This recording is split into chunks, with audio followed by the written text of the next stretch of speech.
dalam keadaan talak roj'i. Bagaimana hukumnya bagi talak perempuan yang talak roj'i? Ya, berarti talak 1 atau talak 2. Pertama, ya, bagi wanita ya, bagi istri yang dalam keadaan ditalak roj'i, dalam menjalankannya, kewajibannya pertama apa? As-suknah, yaitu bagi suami nih, bagi kita orang laki harus menyiapkan daripada sukna, tempat tinggal. Ya, artinya begini jamaah, di mana dia ditalak, disitulah menjadi tempat tinggal itu perempuan. Paham nggak? Umpama nih suami mentalak istrinya, masih talak 1, baru pertama dia talak.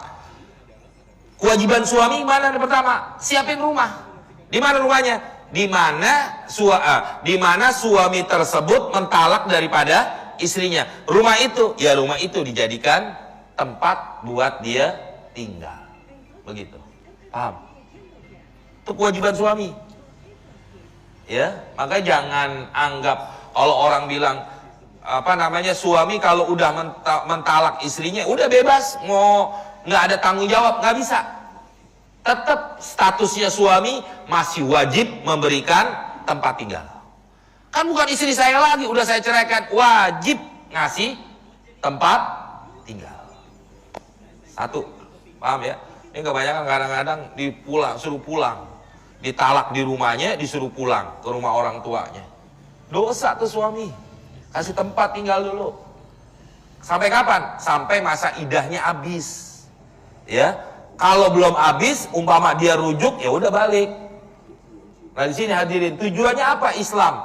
Kok suami yang sudah mentalak istrinya ada kewajiban untuk memberikan tempat tinggal?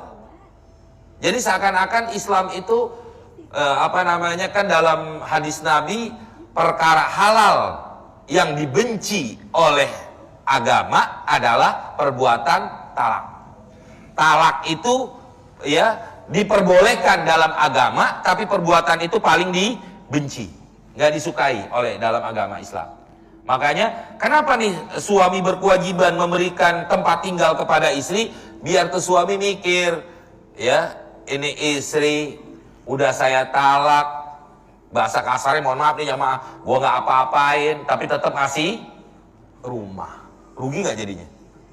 Rugi nggak Pak? Nah, pakai kagak? Rugi aja lo kong.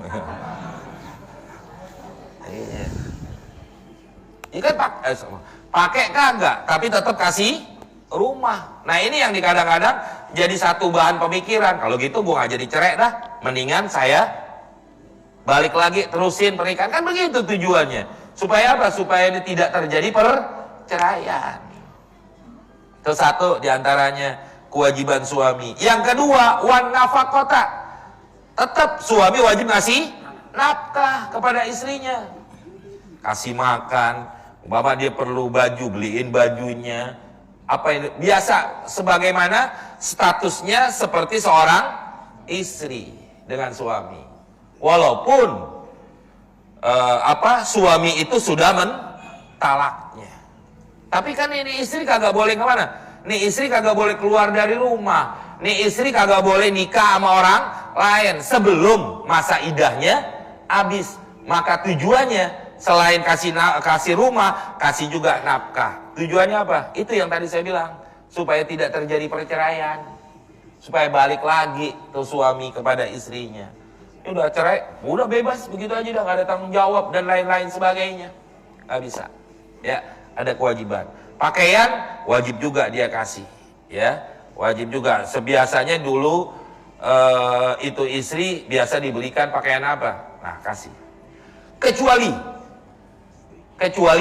kalau istri yang nusuz, istri yang durhaka kepada orang tua, kepada suami. Istri minta cerai, diceraikannya oleh suami karena apa? Karena istri itu nusuz, istri yang membangkang suaminya, itu nggak ada kewajiban. Ya, umpama nih istri marah-marah kepada suaminya, istri suka mukul kepada suaminya, ada? Kayaknya nggak ada kebanyakan laki mukul bininya. Tapi kalau seandainya ada, nih istri galak, nih istri udah berbuat nusuz, berbuat durhaka, melawan kepada suami. Akhirnya suami menceraikan istrinya. Tidak ada kewajiban sama sekali. Sebagai apa? Pelajaran buat istri. Di situ jamaah. Ya. Kalau yang tadi nih, kalau istrinya tidak nusus, tidak durhaka, suami kewajiban ngasih nafkah, ngasih tempat tinggal. Tujuannya apa? Pelajaran buat suami supaya jangan gampang-gampang menceraikan daripada istrinya. Tapi kalau istri yang nusus, istri yang durhaka sama suami, istri yang melawan suami, tidak ada kewajiban suami buat memberikan nafkah, memberikan tempat tinggal kepada istri demikian. Buat apa? Pelajaran istri. Ya. Jangan macam-macam sama laki, biarin lakinya kecil. Nah. Tapi gue punya kuasa, kan begitu jamaah. Ya, kecil orangnya. Kan gede barang aja beneran. Itu diantara jamaah, ya ada yang begitu. Jadi Islam tuh memberikan pelajaran yang terbaik. Ya, bagaimana kalau begini baiknya buat siapa? Kalau begini baiknya buat siapa? Itu diterangkan seperti itu jamaah. Jadi supaya manusia itu berpikir. Kalau sekarang kita lihat kok orang, ya